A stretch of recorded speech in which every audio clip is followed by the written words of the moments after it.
In a world saturated with noise, distractions, and half-baked truths, where stories are spun faster than facts can breathe, and public opinion is shaped long before evidence even sees the light. We're not here to stir outrage. We're not playing sides, pushing narratives, or chasing clicks. We're here to cut through the fog, to bring the truth, raw, real, and often uncomfortable.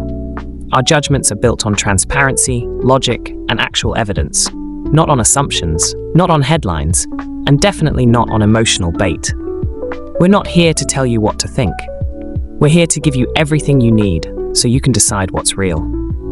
Welcome to Truth Unfiltered with Critical Thinkers, where the truth is louder than the mob. Today, we're taking a deep dive into a subject that's as mesmerizing as it is disturbing: Asian fan culture. To some, it's passion. To others, it's power. But behind the flashing lights, the viral hashtags, and the meticulously curated performances, there lies a darker truth. One that's rarely discussed in full, and often excused in the name of love. Today on Truth Unfiltered, we are talking about the toxic side of Asian fan culture. Asian entertainment is a cultural force. From the hypnotic choreography of K-pop groups to the emotional ballads of C-pop idols, to the meticulously polished world of J-pop, these artists don't just create music. They create identities, dreams, even entire realities that fans willingly immerse themselves in. These performers become more than entertainers. They become symbols, aspirations, and sometimes dangerous projections of what we want or think we deserve from another human being. Asian entertainment has conquered the world. K-pop, J-pop, C-pop, they're global forces now. But with that influence comes intensity. With global visibility comes global pressure. Idols are expected not only to perform flawlessly on stage, but to live flawlessly off it. And fans, empowered by access and digital platforms, hold more influence than ever, often with few boundaries. Fan bases aren't just groups of supporters anymore. They're powerful, organized ecosystems. They hold global protests, fund forest donations, send birthday ads to Times Square. They buy thousands of albums, sometimes just to throw them away after scanning a code. And behind all of it, there's a disturbing trend. Fans trying to own their idols. It's fandom as currency, as activism, and as obsession. Buying 100 copies of the same album isn't about music anymore. It's about visibility, dominance, and power. It's a warped metric of love, measured in money and volume. Let's be clear, admiration is beautiful. But control, entitlement, that's where we need to pause. Because what happens when fans think they know what's best for an idol's life?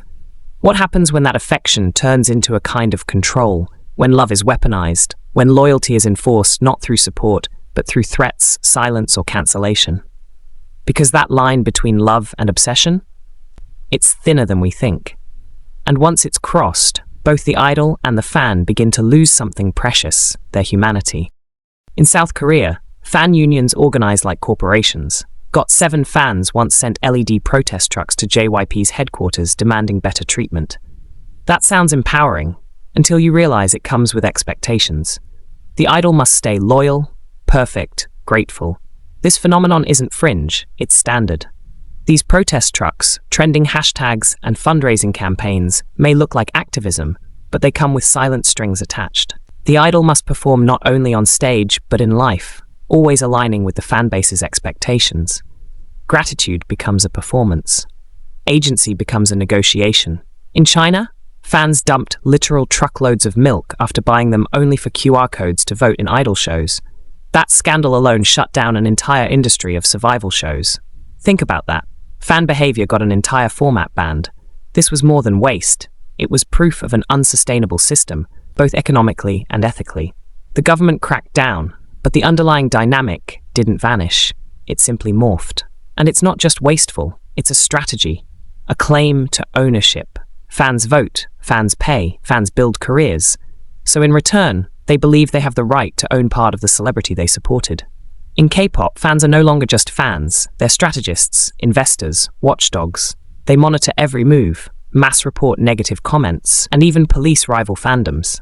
And in doing so, they cross into territory that feels less like devotion and more like surveillance for more. On the surface, it looks like passion. In reality, it can feel like surveillance.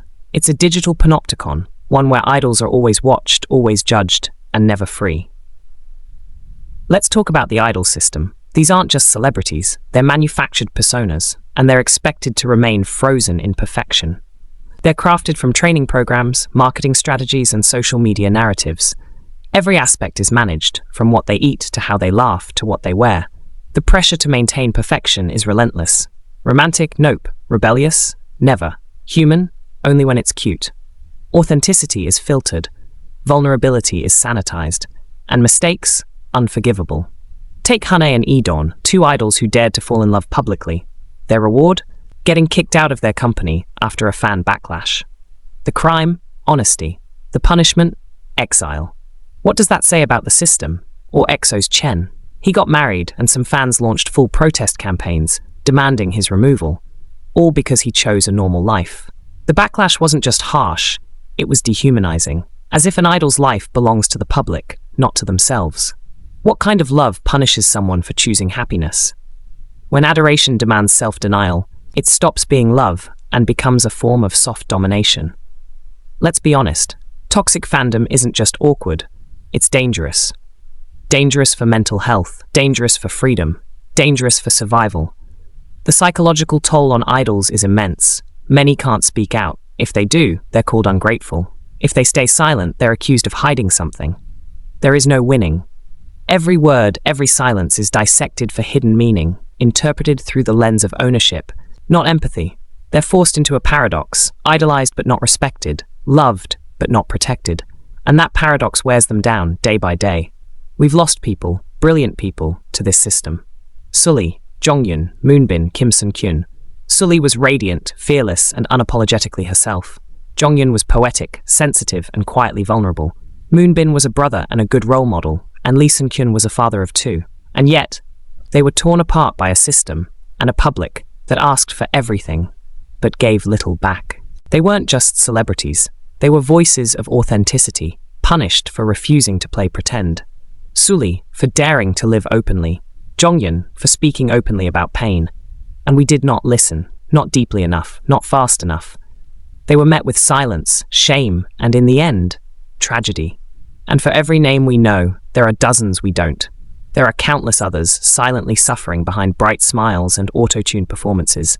Idols who fade out quietly, who burn out, break down, and disappear, not from lack of talent, but because the machine demands too much and gives too little. And we fans, media, the public, are complicit in that burnout. But it's not just idols who suffer. Fans do too. Fans, especially young, vulnerable ones, can lose themselves too.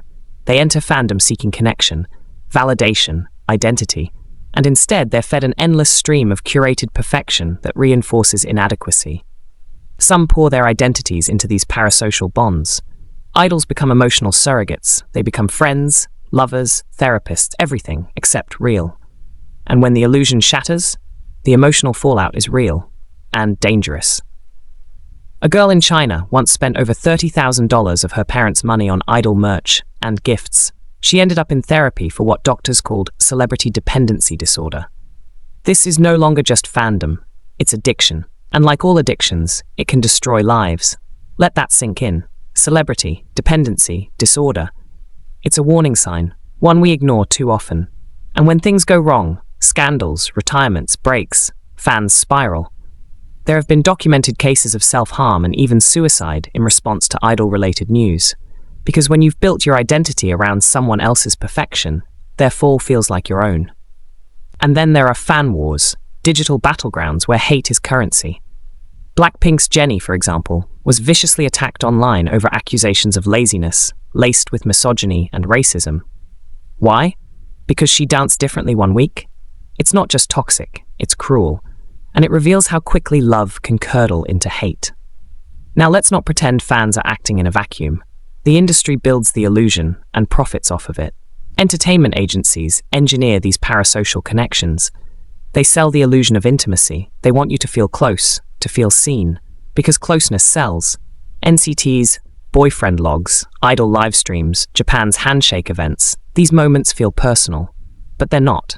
They're scripted, edited, transactional. You're not talking to a person, you're talking to a product.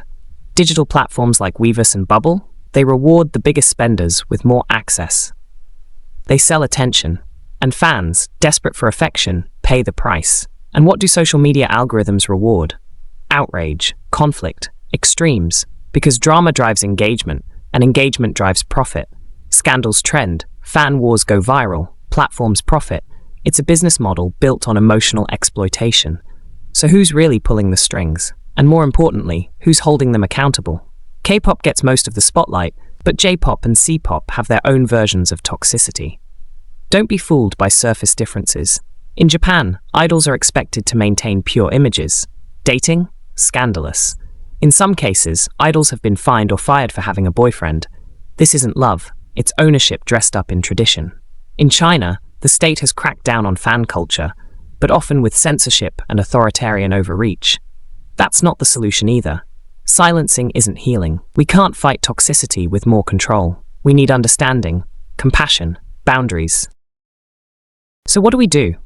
How do we keep this toxicity from spreading? We confront the system and ourselves. We start by asking the hard questions.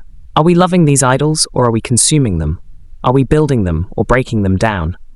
Because fandom should be joy, not judgment, support, not suffocation. As fans, as viewers, as a society, we have to draw the line between admiration and ownership, between support and suffocation. Because behind every stage smile is a real person, and they deserve more than our projections. Because no matter how bright someone shines on stage, they're still human. And humans deserve space to grow, to fail, to live. We say we love them. Let's start acting like it. At Critical Thinkers, we stand by one thing: truth that doesn't flinch. Because the moment we stop questioning the system, we become the very system we hate. You're tuned into Truth Unfiltered, brought to you by Critical Thinkers, where the truth speaks louder than the mob. Like, share, subscribe, not just to game the algorithm, but to stay awake in a world built to numb you. Thank you for listening. We'll see you next time.